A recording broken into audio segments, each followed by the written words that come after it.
Hello and welcome to the channel. In today's video, I'll guide you step by step on how to set a passkey in the Roblox app on your Android phone.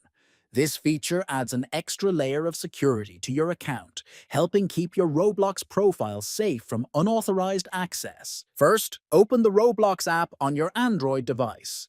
Next, look at the bottom right corner and tap on the More option. Then, from the menu that appears, select Settings.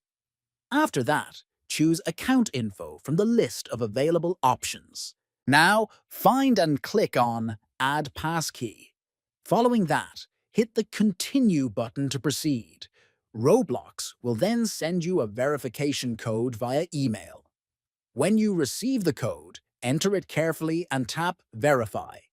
Finally, click Continue to complete the process. Your passkey is now set, and your Roblox account is more secure. Thanks for watching. Setting a passkey is a simple way to protect your Roblox account.